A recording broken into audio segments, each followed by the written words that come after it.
morning. Today is Sunday.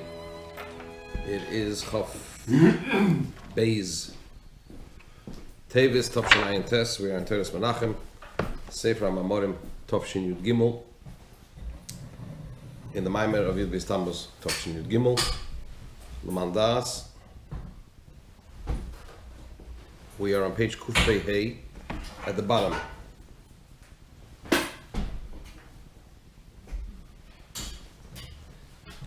The Rebbe is elaborating here on the point of Havaya Hu Elikim. That Havaya and Elikim are all one. And therefore, the difficulty to understand the meaning of the pasuk Leman Daas Kol Amei Ha'aretz Ki Havaya Hu Elikim Ein Oid. The difficulty in the verse that states that all nations of the world, of the earth, should know that Havaya and Elikim are all one. Ein Oid, and there's none else. It's not such a simple concept. Particularly, as the Rebbe explained in Ois Beis, chapter 2, that in the pasuk V'yadaita hayoim v'ashevois alavecha Ki Hashem hu Elikim, the same language. You should know today, and you should consider in your heart that Hashem hu Elikim, Hashem and Elikim is Havaya is Elikim, both in the heavens above and the earth below. And the Rebbe explained that there's heaven and heaven above; those are two aspects, and there's earth and earth below. So heaven and heaven above is a reference to Atzilus, the realm of emanation, and Mimal, above the heavens, is a reference to the Eilumis before Atzilus, the realms higher than Atzilus, the transcendent divine energy. Similarly, Al-Oretz Mitochas, Oretz is a reference to earth.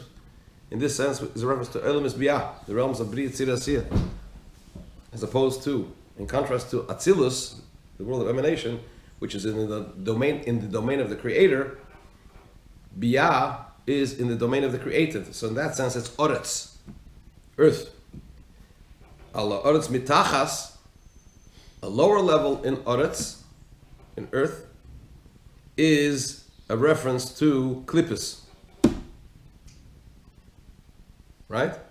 And in all of those four aspects we say, you should know and you should consider in your heart that Havaya and Elikim, Havaya is Elikim, Havaya and Elikim is all one.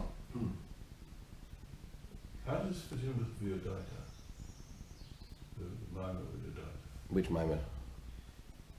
You think the Rebbe Rashav's Mamar or not? V'yadaita. The V'yadaita Moskva. Yeah.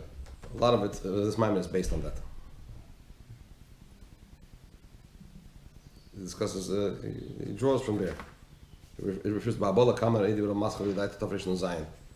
It's not, it's Nun Zayin. It's but be that as it made the famous Mamar V'yadaita Moskva.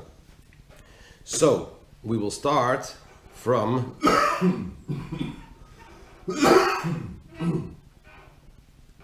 10 lines from the bottom. The line starts B'Shem. We're at the full stop after the closed brackets. So the key being that that Oretz in this verse in V'yadaita Hayom V'ashavos Alavecha, right? Bashamayim Havaya Ki Havaya Hu Elikim Bashamayim Mimal V'la Oretz Mitochas. So what does Oretz in the deeper sense mean? It's a reference to the realms of Bri Tzir Asiyah.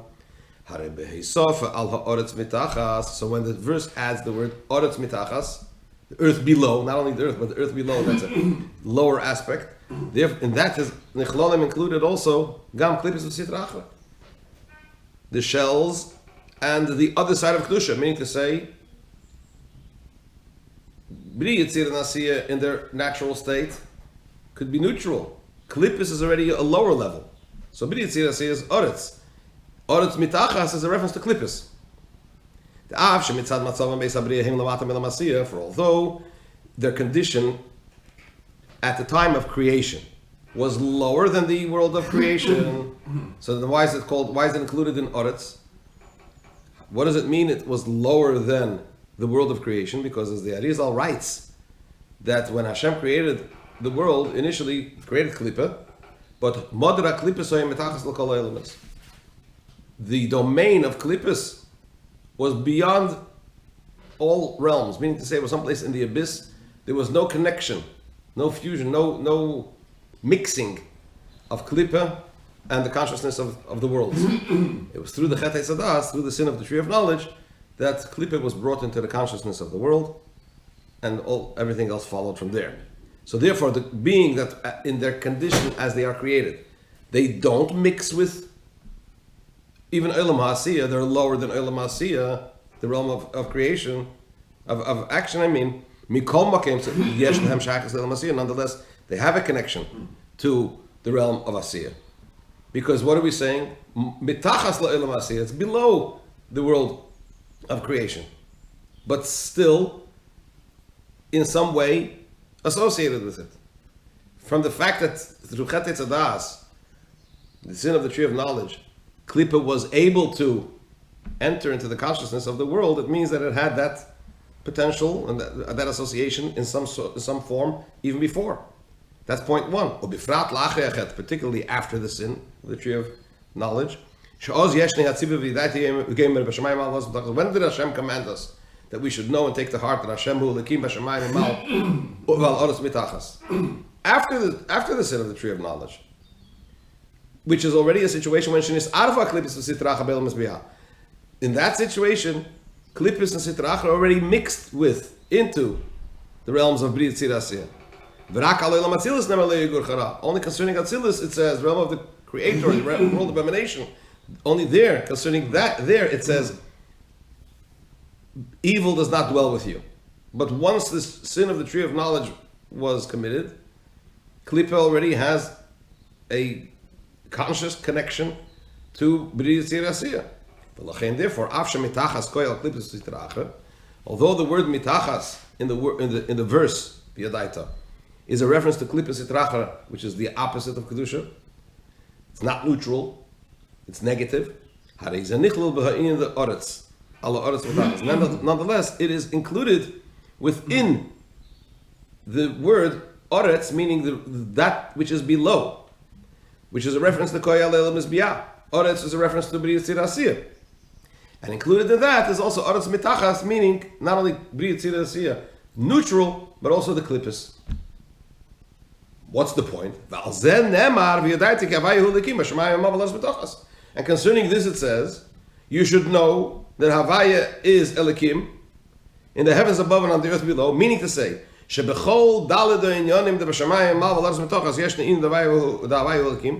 in all the four matters of the heavens and the heavens above, the earth and the earth below, meaning to say, Atzilus and beyond Atzilus, Biyah and Klippus, in all of them, there is this concept of Havaya hu Elikim, Shehu Kul Echad, and Havaya and Elikim are all one, which is obviously not a simple concept to comprehend and to grasp. So therefore, the question becomes even stronger. What does it mean, Leman Daas Kol Amei Haaretz? All this you want this, that all the nations of the world should know this. Even Bnei Yisrael need extra assistance in order to get their head around that, in order really to fuse with that concept. Everybody in the world should know this. That's the question that it asks. Now, before we go on to the next section, just want to point out. This is for not just Yiddish, the whole world. The pasuk says, the Mamar starts on the verse Leman Daas Kol Amei Haaretz Ki Havaya hu Elikim Ein Oid. Very similar language to what it says in the pasuk V'yadaita Yom V'shavei Solavecha. V'yadaita Yom V'shavei Solavecha is a commandment to Bnei Yisrael, right? Ki Havaya hu Elikim B'shamayim Al V'las B'tochas. In this verse it says Leman Daas Kol Amei Haaretz Ki Havaya hu Elikim Ein Oid. How do you expect? We're learning a Mamar about this. There's V'yadaita Moscow about this. So you want Kol Amei Haaretz to be able to connect to this concept of Havaya hu Elikim Ein Oid. Not only that Havaya hu Elikim, that Havaya and Elikim are all one, but Ein Oid is none else. There's nothing else besides Hashem. Not only no other God, no other existence. Especially as we explained it as the Rebbe just explained, what does it mean b'shamayim mal, and what does it mean al oretz v'tochas? How do you expect Kol Amei Haaretz to connect with this, to grasp this? So just before we go on, because it'll be relevant to the second section of Nois Gimel, there is a famous discussion among the Mekubalim, and it's discussed at length in Chassidus, in Samach Vav, in other places, concerning the spheres. First of all, what are the spheres? Are the spheres the Eires? A sphera, an attribute is made up of a divine light, an energy, and a keli, a receptacle.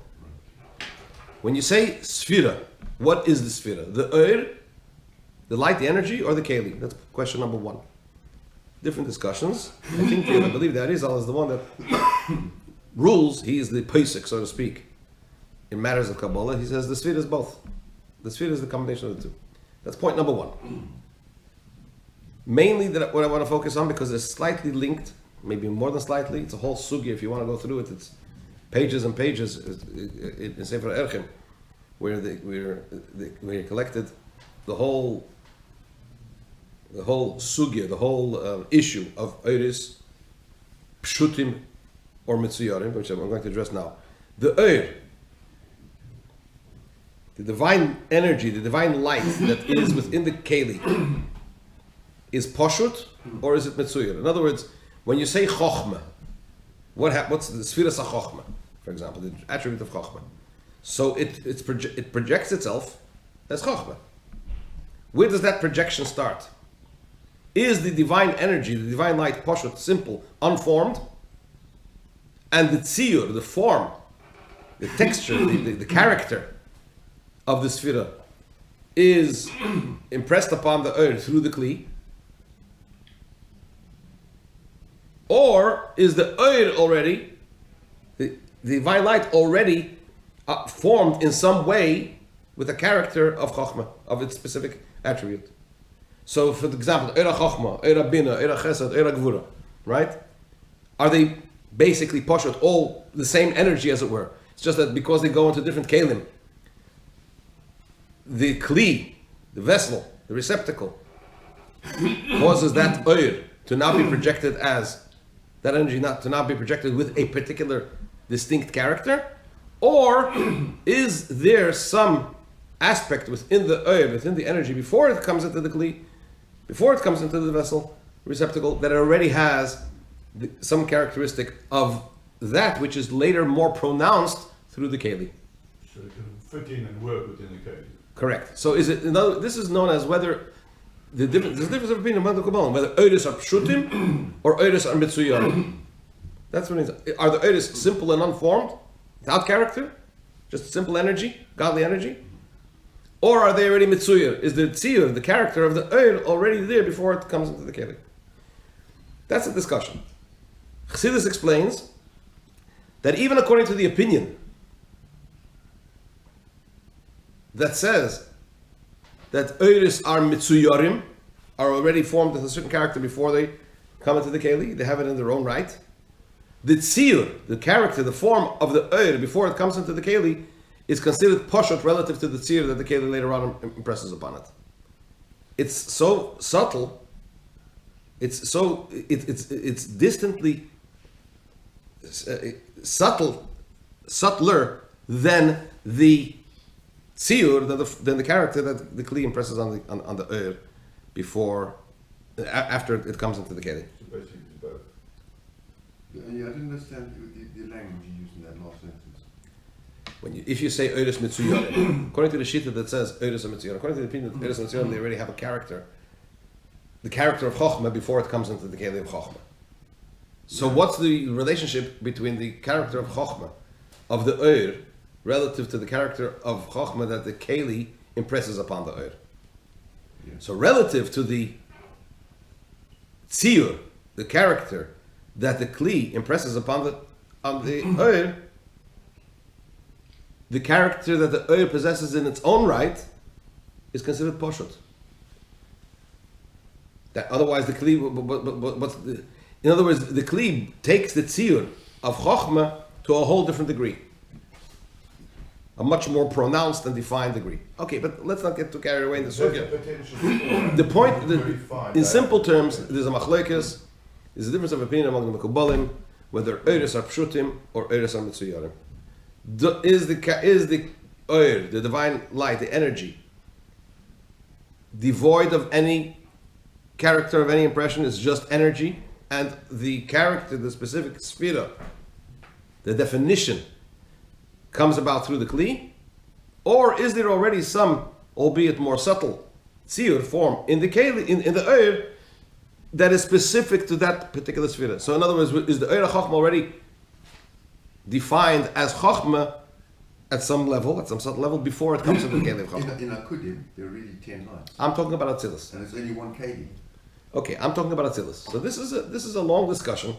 It's about 100 pages in Sefer HaElohim, and there are degrees and degrees and degrees. I'm going to try, believe that at some point, to try to distill it in some organized fashion and just extract the bare essentials on the sugya, because it's nice to. It's not like the spectrum where you put the white light in and depending on the Kali, which colour you see, they all got the same lights. Correct. So that's the question. Is it like water in colored vessels, or is it like a svara sichlis, a intellectual thought where you already have some kind of. Anyway, let's not get too lost in it. I just want to mention this nekuda, this point, that there is this discussion, because the Rebbe is going to mention it later on in the Ois. Let's just do another few lines. Ois Gimel Tafel page Kufi Wavel. Bira Inyan, to explain this matter that we just raised. Dini Yadua, it is known Shebein Shem Havaya L'Shem Elikim. I'm sorry, the Dini Yadua Achiluk Shebein Shem Havaya L'Shem Elikim. There is the known difference between Hashem's name Yudke Vavke to Hashem's name Elikim. Sheshem Havaya Hu Midas HaHashpa B'li Shum Hagbolas Klal. The name Havaya is Hashem's measure of bestowing flow without any limitation. Ukefi Shemeira Haloshon Havaya Atzmai. As the expression Havaya itself denotes, what does Havaya mean? Yudke Vavke Shehu Hoya Hoyve V'Yeh Kechot. Yudke Vavke at this level that the Rebbe is discussing now means past, present, and future all in one. Hainu, in other words, she'ein bazeh ha'hagbalas zman. It doesn't have the limitations of time. Umizeh muvan b'derech memele she'ein bazeh gam ha'hagbalas demokim. Therefore, it's automatically understood that it also does not have the limitation of place, of space. Because time and space are tied together and are measured together, right? They go together. Space-time, as we know it in the terminology of physics. Time and space were both created simultaneously. So when you say beyond time, that Havaya is beyond time, it means he's also beyond space. So he doesn't have the limitations of time and space. It's believable. It's hashpah without limitation. This is not the case concerning Shem Elakim, on the other hand, which is that denotes Hashem's measure of din and tzimtzum, judgment and contraction. As the expression Elakim itself denotes, when the Torah refers to the Dayanim, judges, it calls them Elakim. The Pasuk in Mishpatim says that when they have an issue, Ad ha-Elakim yovei dvar shneim. They have to bring their matter to Elakim. Who is that? Dayanim. Why? Because Elakim is the idea of din v'tzimtzum, judgment and contraction. V'din hu inyan shel hagbala. Judgment is the concept of limitation. Like, right, when you judge, it's either this or it's that. So that denotes what? Limitation. When you say judgment, it's in relation, according to the measure of the person's actions. To that extent, you get rewarded, or the opposite of a reward. Therefore, when we say Elakim, generally speaking, is the idea of judgment, contraction, and limitation. Why generally speaking? Because we know that there is a level of Elakim which denotes tremendous, unusual bestowal of flow. As we say in Motzei Shabbos, after Havdalah, V'yitin lecha ha'Elakim mital hashamayim mishmani ha'aretz. That Elakim should give you from the dew above and from the fat of the earth. V'ikumt, giving from Elakim, because over there it's ha'Elakim, which means it shows on a level tigbeiris hashpa, a very forceful, unusual measure of flow. But generally speaking, when you say Elakim, so it's also the idea of gvura in that sense, but it's chsodim in a tremendous, forceful gvuradik way. Whereas when you say Elikim generally, Elikim in general means limitation, Hakbola, Din, Tzimtzum, measure. So Havaya is Bligvul, Havaya is Hashpah, Bligvul without limitation, Elikim denotes limitation. Obviously, directly connected to what we're discussing over here, L'man das kol ha'mayotz, ki Havaya hu ho Elikim. Right? So we're now beginning to develop the idea that even though Havaya is Bligvul, unlimited, and Elikim is limited, nevertheless, they're all one. So the Rebbe is going to explain, how is it all one? If this is a Bligvul, if this is Gvul, this is unlimited, this is limited, what does it mean that it's all one? And from that, the Rebbe is going to go in the next section to describe that, but first he will preface this concept of Eiris Pshutim and Eiris Mitzyorim that I just discussed a little earlier. Please God, Mitzvah Shem tomorrow.